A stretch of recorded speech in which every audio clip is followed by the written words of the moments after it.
Ouvrez votre placard. Il y a de fortes chances qu'il y ait un paquet là, dedans, un paquet de riz. Peut être du basmati. Peut être la même marque que celle que votre mère achetait, celle que vous avez toujours trouvée en rayon, celle dont vous n'avez jamais eu de raison de douter. Pour des millions de familles françaises, le riz est la base de tout. Le plat du soir, le déjeuner du dimanche, la cantine de vos enfants. Et pendant des années, vous lui avez fait une confiance aveugle. Mais voici ce que les marques ne vous disent pas. Un tiers des 40 références de riz analysées lors d'une grande enquête indépendante en 2024 contenaient des résidus de pesticides. Et parmi eux, 2 substances classées comme potentiellement cancérogènes, mutagènes et toxiques pour la reproduction. Des pesticides dans votre riz, pas dans des produits obscurs, dans les marques les plus connues des rayons de vos supermarchés, et l'arsenic, ce métal lourd naturellement présent dans les sols, a été retrouvé dans presque toutes les références testées, à des niveaux qui varient fortement d'une marque à l'autre. Aujourd'hui, on expose 8 références de riz que vous devriez regarder différemment. Et à la fin, je vous montre les alternatives qui résistent aux analyses. Parce que ce que vous mettez dans la casserole de votre famille mérite mieux que ça. Numéro 1, Benz Original. Benz. L'ancienne Uncle Benz. La marque avec le visage souriant sur le paquet. Celle qui a nourri des générations de familles françaises avec son riz étuvé pratique, rapide, toujours réussi, la marque la plus reconnaissable du rayon. Et pourtant, Benz Original a obtenu la note de 8 sur 20 lors d'une analyse comparative indépendante publiée début 2024. 8 sur 20. La pire note de toute la catégorie riz basmati. La raison, une contamination parmi les plus élevées en résidus de pesticides de toutes les références testées.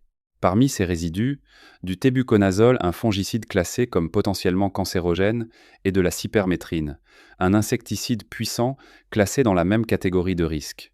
Ces molécules ont été identifiées par l'Agence de sécurité sanitaire française et l'Agence européenne des produits chimiques comme préoccupantes pour la santé humaine. Benz Original ne le mentionne nulle part sur son emballage, et la publicité pour ce produit continue de tourner à la télévision comme si de rien n'était. Numéro 2. Le basmati Vivien Paille. Vivien Paille, c'est la marque française de riz par excellence. Le paquet avec les épis dorés, le nom qui évoque les campagnes françaises, la tradition risicole, une image de proximité et d'authenticité soigneusement construite. Et pourtant, dans la même analyse de 2024, le riz basmati Vivien Paille a obtenu 8 sur 20, la même note catastrophique que Benz. Pesticides détectés, substances préoccupantes retrouvées dans les échantillons testés. L'image française et familiale de la marque ne garantit absolument rien sur la composition chimique du riz qui se retrouve dans votre assiette. Ce que vous croyez acheter et ce que vous avez réellement dans le paquet sont 2 choses différentes. Numéro 3.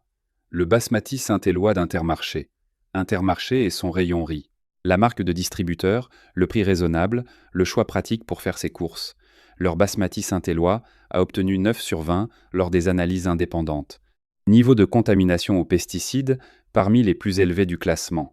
Et voici ce qui devrait vous inquiéter au-delà du chiffre.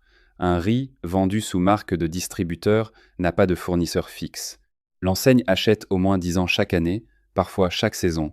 Le paquet que vous achetez en mars peut ne pas venir du même producteur ni du même pays que celui que vous avez acheté en septembre. Il n'y a aucune continuité garantie, juste un nom de marque et un prix. Numéro 4.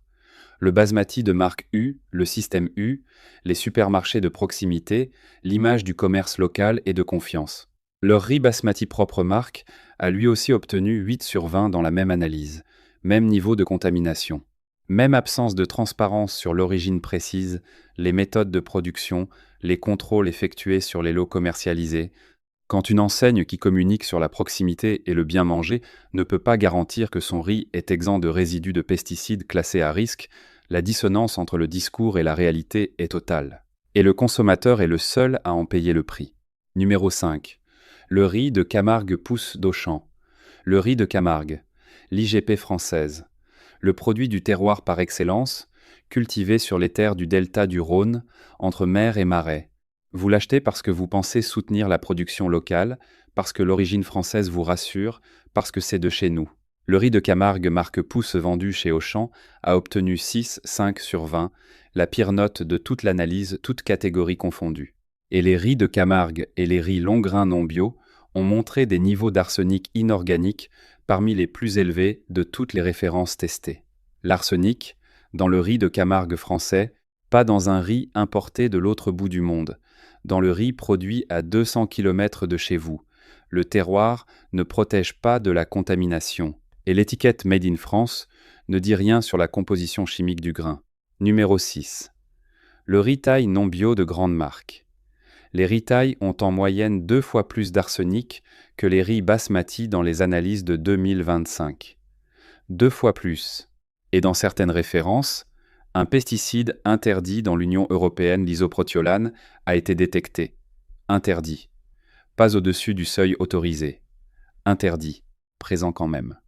Les seuils réglementaires européens ont été respectés en termes de valeur totale, mais la présence d'une molécule interdite dans un produit alimentaire vendu librement en grande surface est un signal que la chaîne de contrôle en amont n'est pas hermétique. Et les riz Thaïs non bio sont particulièrement concernés, toutes marques confondues. Numéro 7.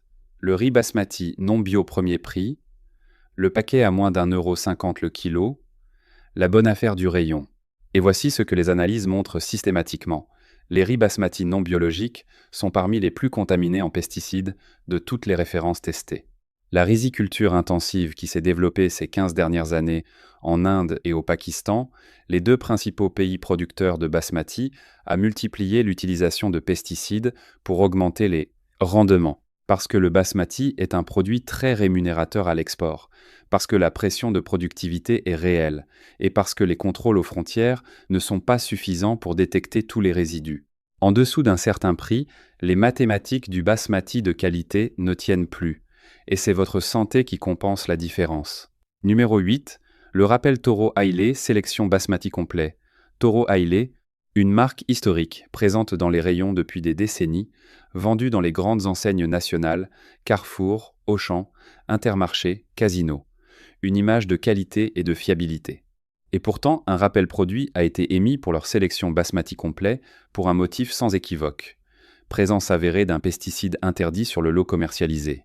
Présence avérée, pas suspecte, pas à surveiller, avérée.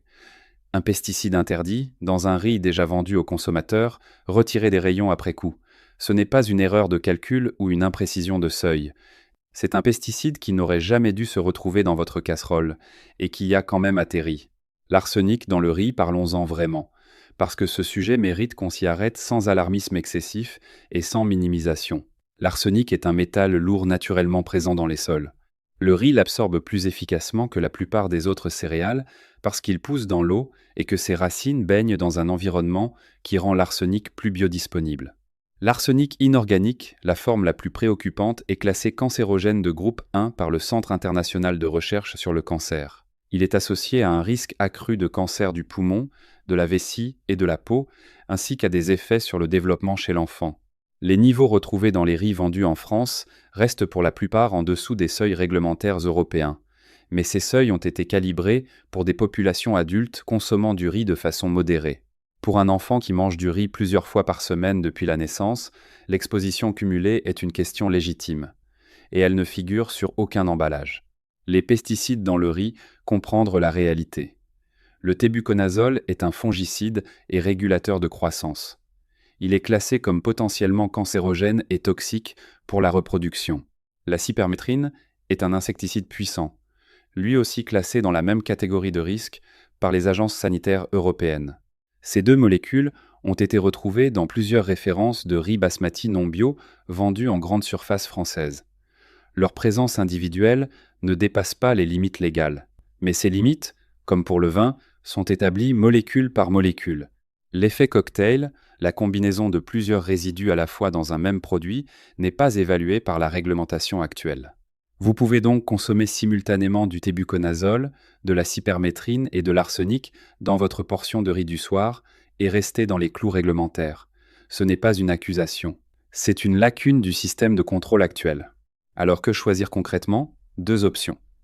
La première, le riz basmati bio et équitable avec une origine clairement identifiée.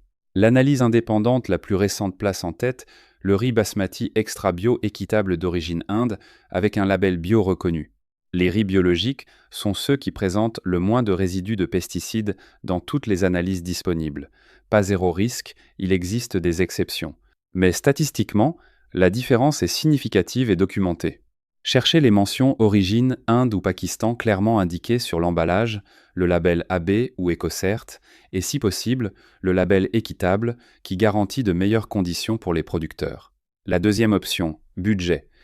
Le riz basmati conventionnel Toro Haile, hors le lot rappelé, et le riz Loustu Cru Basmati Sélection figurent parmi les mieux notés dans leur catégorie lors des analyses de 2024.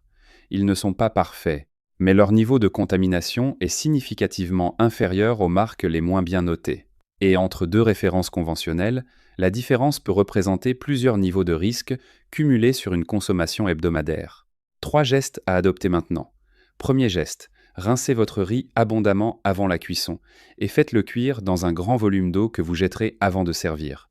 Ce geste simple réduit la teneur en arsenic du riz, cuit de façon significative entre 25 et 50% selon les études disponibles. Ce n'est pas une garantie totale, mais c'est une mesure de précaution accessible à tous et gratuite. Deuxième geste, variez les céréales. Le boulgour, le quinoa, le millet, le sarrasin, ces alternatives contiennent des niveaux d'arsenic bien inférieurs au riz et vous permettent de réduire votre exposition totale sans renoncer à la diversité alimentaire. Troisième geste. Pour les enfants en bas âge et les femmes enceintes, limitez la consommation de riz à quelques fois par semaine maximum et privilégiez systématiquement les versions bio. Ces recommandations sont celles des associations de consommateurs et des nutritionnistes indépendants. Elles ne figurent sur aucun emballage. Le marché français du riz pèse des centaines de millions d'euros. Et sous la pression de la concurrence mondiale, des prix agricoles et des marges de la grande distribution, la qualité de ce grain que vous considérez comme simple et neutre s'est discrètement dégradée. Les marques les plus reconnues ne sont pas les plus sûres. Les prix les plus bas ne sont pas des économies. Et les origines les plus rassurantes ne sont pas les moins contaminées. Maintenant que vous savez, vous avez le pouvoir de choisir autrement. Quelle marque vous a le plus surpris? Dites-le en commentaire. Et si vous voulez regarder la prochaine vidéo sur ce que les céréales du petit déjeuner cachent vraiment dans leur composition, cliquez sur la vidéo à l'écran. À tout de suite.